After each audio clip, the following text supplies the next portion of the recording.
So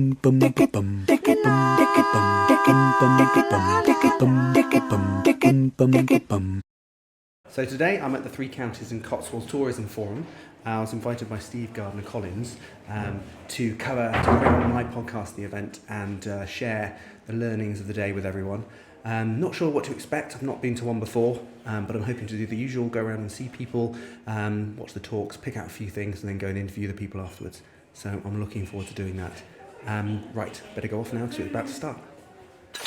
Hi, my name is Tim Shadrack from James Hallam Insurance Brokers, and I've been in the business for the last 25 years. Our company insures over 1,000 clients, from hotels to private members clubs to restaurants, right, bars and distilleries. Yeah, oh really? Yeah. So it's a wide variety of clients that we have. Something I jotted down while I was listening to you is I want to know what the key sort of difference is in terms of insuring and managing risk for companies in the hospitality industry.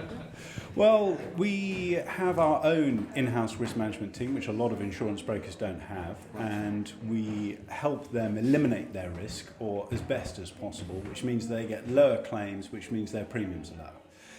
But on top of that, we create our own products, which stands us out above other insurance brokers. We have our own wording, and it's something that other people cannot touch. Yeah. We're unique in what we are able to offer. So we're warranty and condition free, which means that there are no onerous conditions on the clients to do certain things. And if there's ever a claim, fingers crossed, it'll be something that we can sort out very quickly for them, which we do, from large multi-million-pound fires to floods to injuries. So we're there to help the client at the weekends, bank holidays, whenever they need us. We'll be there 24/7, so we can do that. Hello, my name's David Lindgren, and I'm here selling bushland Peck Cider, handcrafted cider from Gloucestershire. Lovely. And what got you into the business? Good question, actually.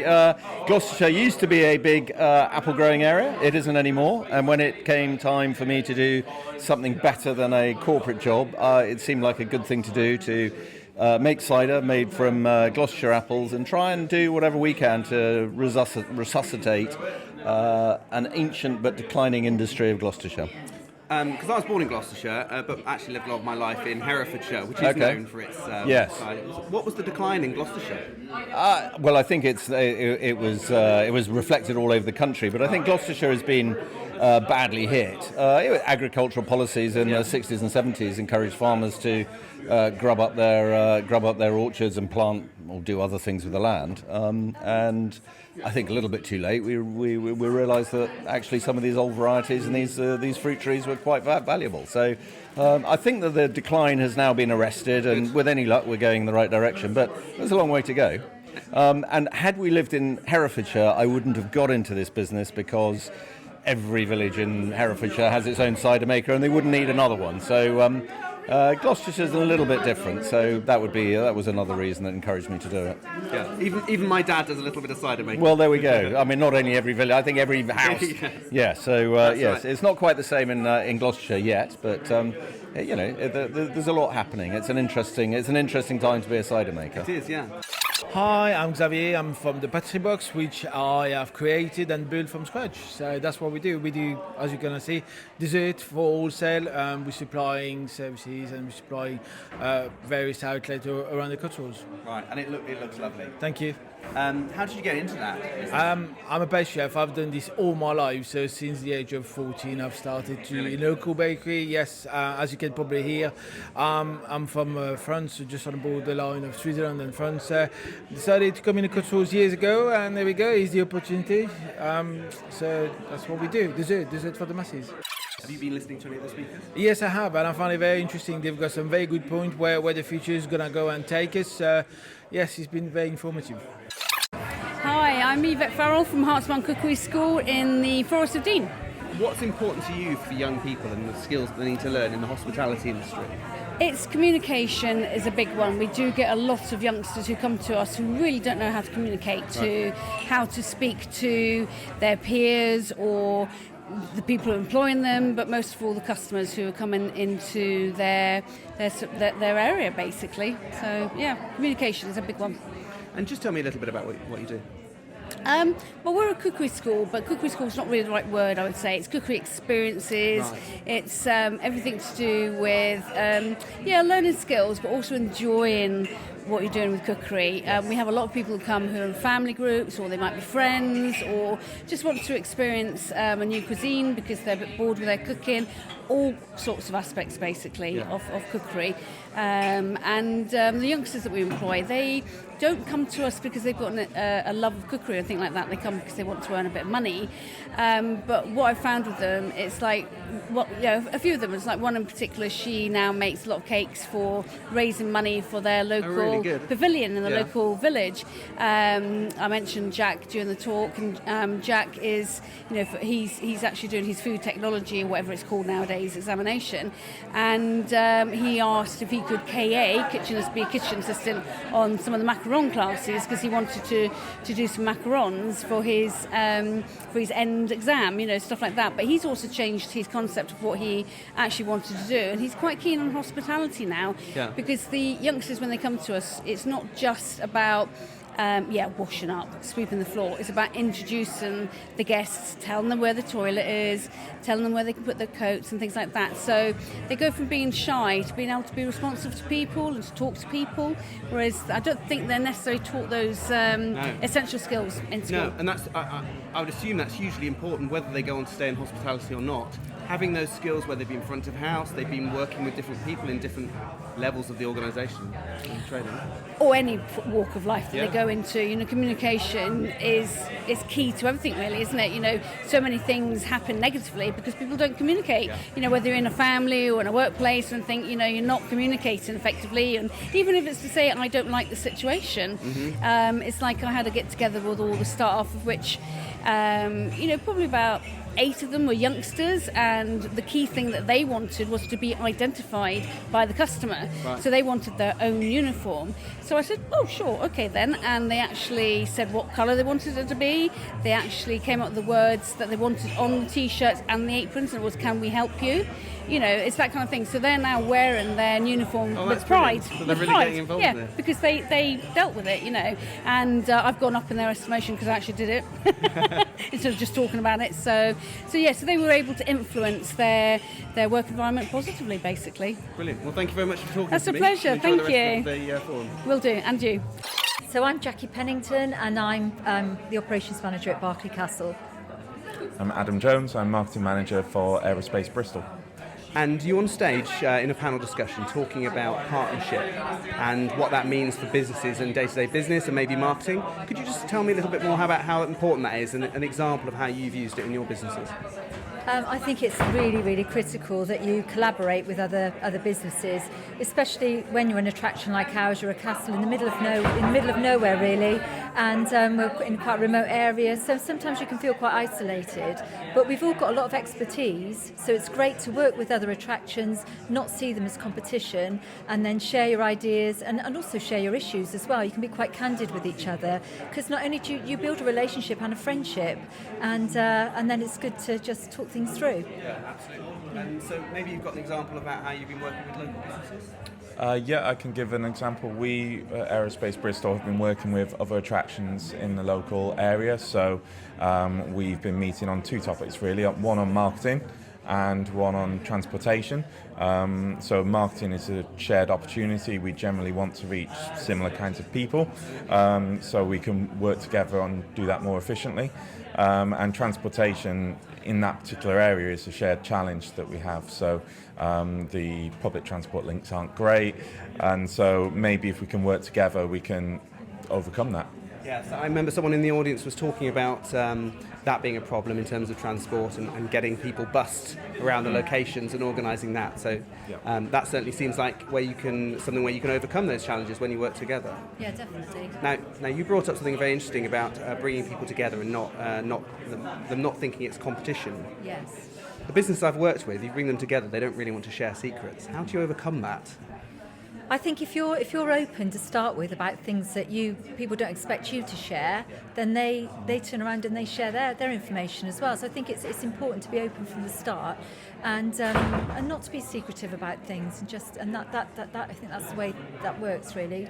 Do you agree? Yeah, absolutely. I was quite surprised when I started working at. Maybe it's a bit different for some tourist attractions and particularly charities. They may tend to be a bit more open, but some are quite open about saying even how much budget they have, visitor numbers, things that you think might be quite sensitive, people will share, and some things that maybe are that bit more sensitive, like for instance, an example of this is within that group that I mentioned around transport.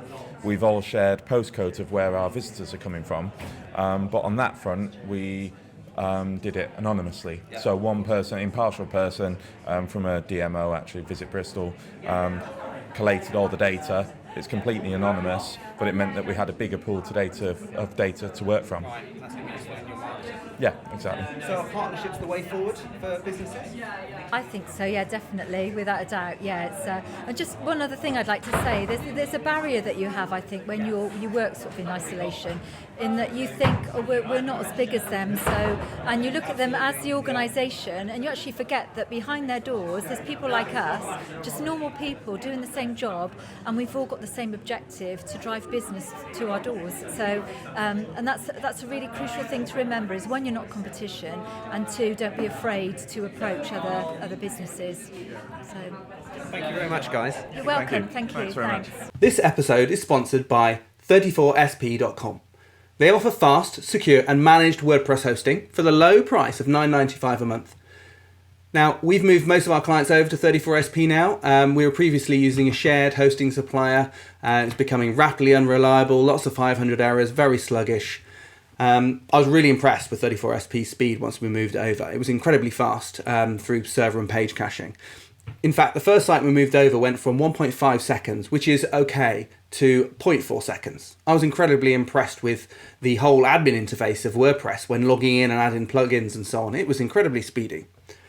34SP also offer a free SSL certificate with Let's Encrypt, daily backup and managed core and plugin updates so your site is secure, a free website migration service, which I make full use of, a staging area to spin up a copy of your website to make tests safely, no restrictions on bandwidth, a simple control panel that I wish other hosts would copy, I really do, and great UK-based support even on the weekend, and I've used that a few times. So visit 34SP to upgrade your WordPress hosting, and when you do, use the code WPINVENTIVE at checkout. That's WPINVENTIVE, all one word, to get your first 3 months completely free, which is a particularly good deal. Thank you to 34SP for sponsoring Something Inventive. Hi, I'm Ralph. I work for HomeAway Vacation Rental, and it's part of the Expedia group. And I've just stopped, Ralph, because I'm interested in finding out, are these sort of events where big businesses actually come to quite small local events? I mean, we're over in Cheltenham at the moment. Is it worth, that networking opportunity, that really getting close to your customers? Yeah, definitely, because what we notice is it's more on a human-to-human basis. It's really important to have this connection, build on relationship. Nowadays, we all sit behind the desk, we have these emails, and it's really hard to connect. So when you see people face-to-face, it's definitely worthwhile to come to these events. So that's what we look for, building this relationship, having this one-on-one. Because sometimes I think larger companies, such as like Expedia, can feel a bit faceless. Yeah. You see them online all the time. They've got really good branding, very highly trafficked, good companies, at least from the outside. But you don't get to meet the people. And I think it's really people that make the businesses. So these opportunities. We're people behind this this big brand. It's people. It's human. It's a big technology company, but we're still human behind it. Yeah. Definitely. Is there anything you've learned from the forum today? Anything you've picked up that's really interesting? So a lot of nice topics here. We had people talking a little bit on the staycation from Barclays. That was one of the best. Expedia were giving some data on how to increase your bookings, and some presentations on food, which was interesting. So it's a nice mix, and now they're talking about leadership, so we might go and jump in. Yeah, we should. We'll go. Thank you. Thank you. So, Nick, you've kindly invited me onto the Cotswold Taste panel, or part of your discussion today, which was really good. Tell me how the event's gone for you today. Well, it's been quite spectacular. We've been surprised ourselves, one by the size of it, two by the quality of people coming to us and wanting to talk with us, and 3, by the sheer range of opportunities which seem to be opening up at the current time. It's all very exciting and very encouraging. So just for people who don't know, tell me a little bit about Cotswold Taste. Right, we're a quality mark in the Cotswolds for food and drink produced to high standards. Our aim is to promote the success of our businesses. It's also to, insofar as we ever can do, so encourage reasonably priced food for consumers at a time when a lot of us are facing some pressures in the future. And thirdly, also, we're keen to see the attractions and environment of the Cotswolds not preserved, because that's the wrong word, but conserved and helped move forward into probably a very different future. And one of the things you're trying to do as part of Cotswold Taste is not just bring together people who make or distribute or restaurants maybe food, but also the services that work in and around those companies as well, because I think they're vital in terms of supporting them, a bit like us as a marketing company, supporting those local businesses. How important is that for you to sort of bring everyone together? Well, it's crucial at the end of the day. If you like, the not jigsaw puzzle, but the pyramid, if you like, is only as good as all the members in it. So as well as that, you mentioned support businesses, but also the funders are crucial to it at the end of the day. So funders, people in the food and drink chain, and the support businesses are all vital elements in this, and we try and, to the best of our abilities, try and blend them all together and help them come together to work together to best effect. And I didn't realise, maybe you'd told me before, but I didn't realise that Cotswold Taste is actually a group, a collaborative really, of all the members. Tell me a little bit more about that and how that came to be and why that's important. Okay, I had a background many years ago in cooperatives in Canada, which is a very different country to here.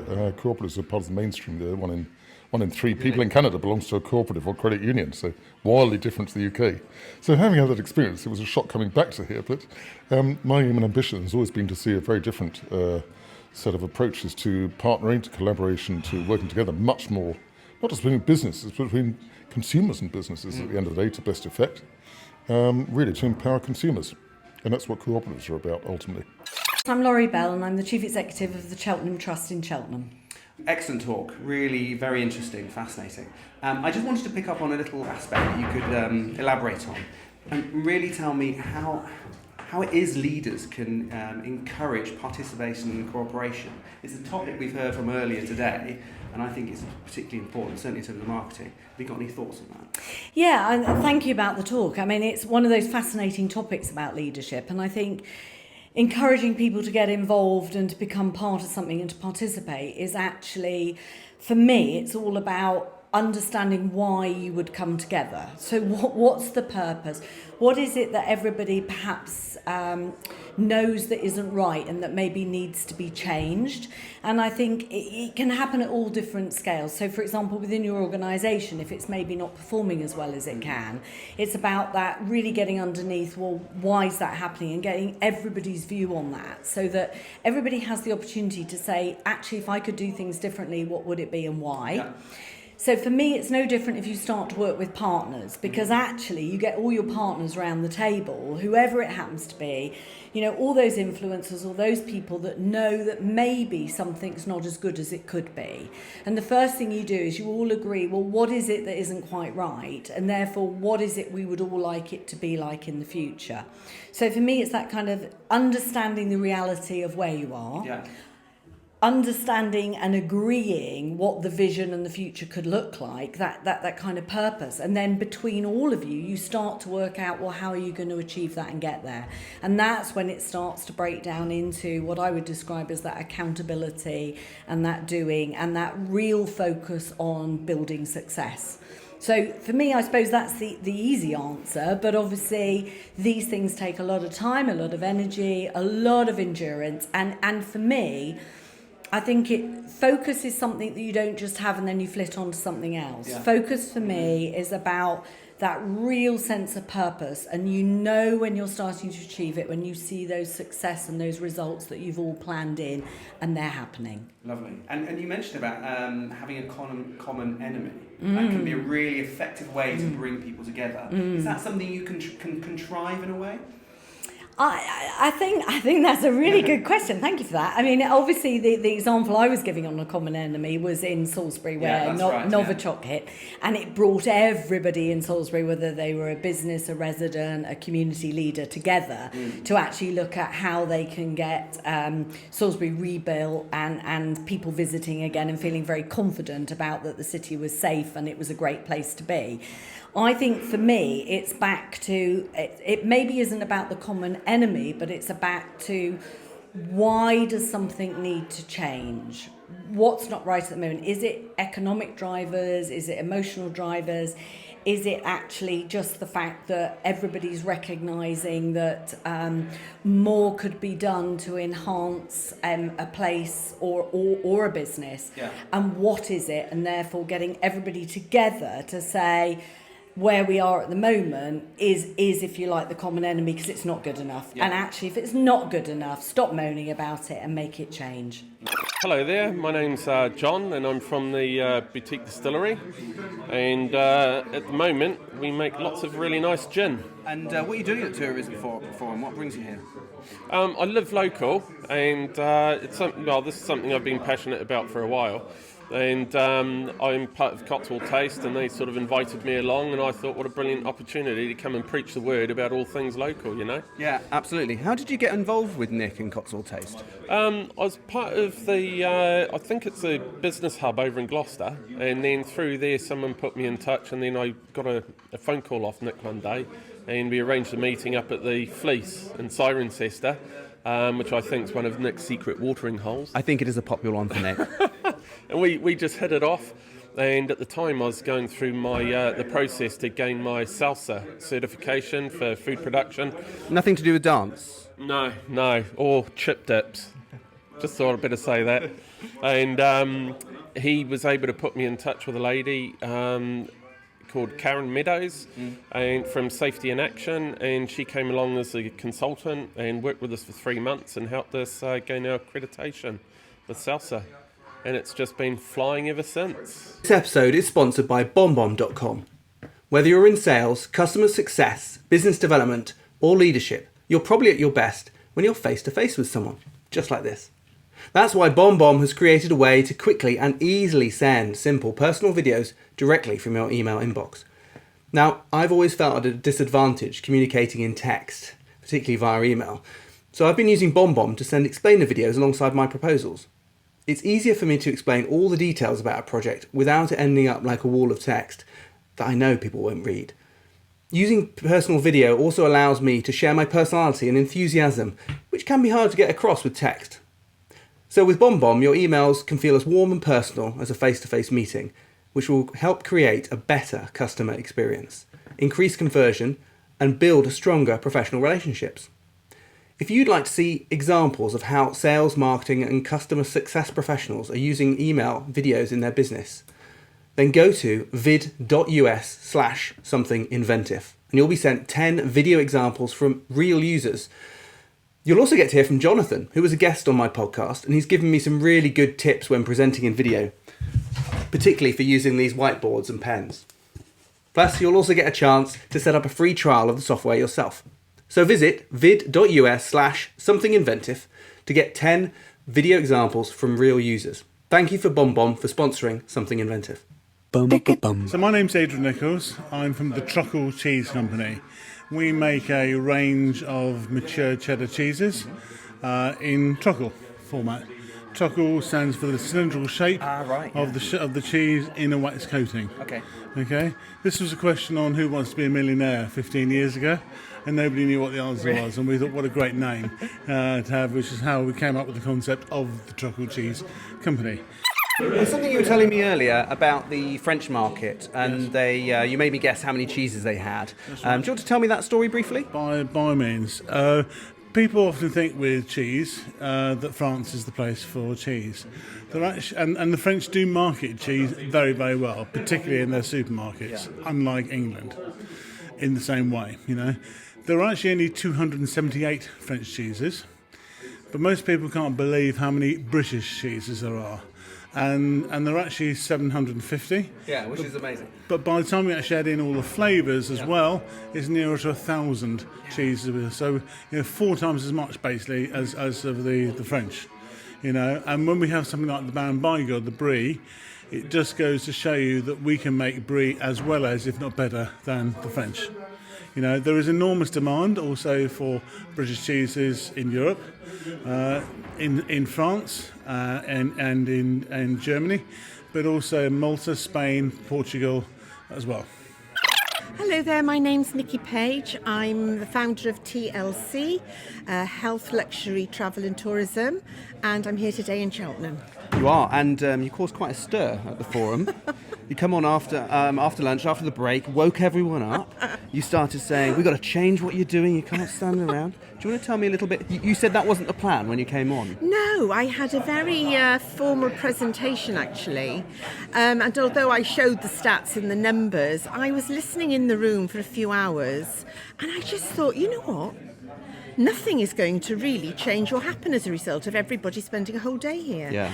And I thought, if this destination and this region wants to get more high value international Gulf clients spending, you've got to do it differently now, because otherwise, I'm afraid to say, others will take it, and they are. Yeah, absolutely. And it was really about, we've got to start doing it now, we've got to work in partnership, and we've got to spend some money doing it, some effort. Absolutely. You're too small and fragmented to really make an impact on the big international stage. Yeah.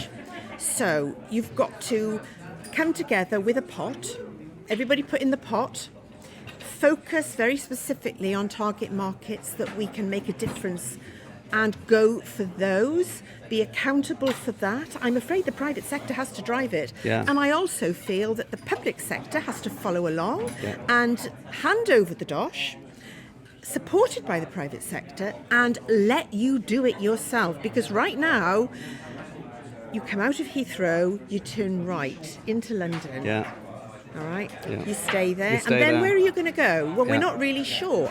I haven't even heard of half the places, and I live over the bridge in Wales. So if I haven't, others certainly haven't. So there's an awareness issue.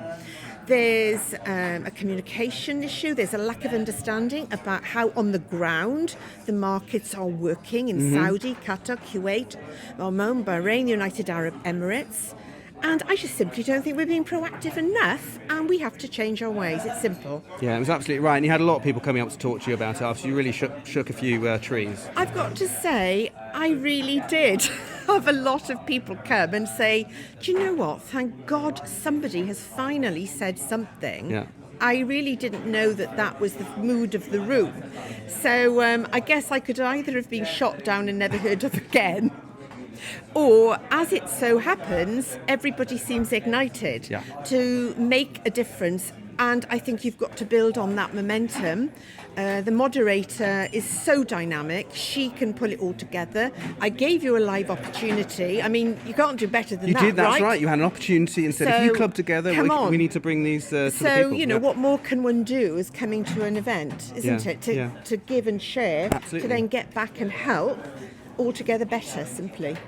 My name's Susie Hunt, and I'm the Partnership Manager for Cotswolds Tourism, which is the destination management organisation for the Cotswolds. So tell me a little bit more about that. Well, we're basically a marketing organisation, and today has been about telling people, both our membership but also those working in tourism, about various opportunities, what we do, things they can get involved with, and the value of tourism to the Cotswolds. And how do you think it's gone? I think it's been brilliant. It's been a good day. It's been quite lively at times, and it's been generally very well received. I think a lot of the topics have been very interesting.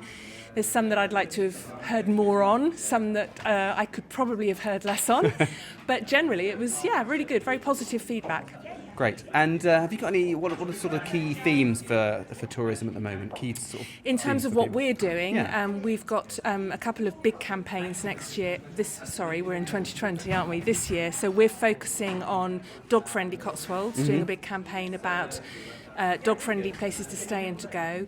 We're also looking at 7 market towns and villages which are perhaps a bit less well known to try to spread the season of interest. The Cotswolds, everyone goes to the honeypot villages, always in the height of summer, so we want to spread the season of interest and to try to encourage people to go to equally gorgeous places, but a bit more authentic, a bit more rugged perhaps, for want of a better word, because they are also beautiful and they also have a fantastic amount to offer. It is a beautiful area. I've come from Hereford. Equally beautiful. It is equally beautiful, although this seems to be so much easier for business for me. It's much more connected. So from getting here from London, so much easier. Accessing Bristol, going down south, it's a really well connected area. I think the only problem that we have as the Cotswolds, which is an 800 square mile patch, it's a huge area, it is, yeah. is that you can get to a train station, but once you get to a train station, then getting somewhere else within the Cotswolds is not so easy. That's right, yeah. So the connectivity is pretty good to a major train station, but other than that, it's more tricky. And that's something people were talking about today, Exactly. maybe organising bus trips. And actually, as a tourist myself, often when I go to other countries, they actually do it very well. They'll package you up, and from a tourist point of view, that's really nice.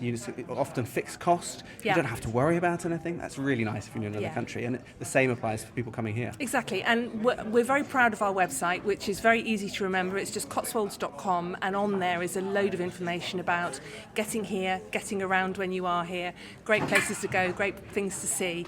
So if anyone is thinking about a trip to the Cotswolds, which we hope they are in 2020, it's a really good starting point. Lovely. I'll make sure that's in the show notes. Thank you very much. Graham Stonage, Sales Director, streetpin.com. How have you been finding the tourism today? It's been a very energetic forum. There's been a lot of discussion. There's been a lot of interest in our product. There's been a lot of interest in working together and collaborating and so on and so forth. Definitely. A lot of conversation about partnerships. Yeah, which is a good thing. Yeah. And our aim is to provide our digital notice boards so that we can facilitate those conversations. So hopefully something good will come out of the day. Well, briefly explain the product. Well, as I said, it's a digital notice board. If you think of the old-fashioned notice board where you pinned up a notice to tell people whether you're selling something or doing something, there's an event coming up, or just to communicate something, then that's what it is, but in the digital age. Yeah. So it is a mini website, for want of a better description, which has got some static information on about who you are and how to contact you and what you're about. But then it's a live page in the way that a Facebook or an Instagram page is live. But it's got the beauty that it's got editorial control because it's your pinboard and your post. Yeah, and it's very much focused around location, isn't it? So as different boards or pins are set up around, then you can go and visit those on the map. That's absolutely correct. You can whenever you go to a town where there's a pinboard or an area where there's a pinboard, you will find it just simply by Googling streetpin.com. Yeah. And that's easy search, easy find anything that's going on in a neighbourhood, any deals that are happening.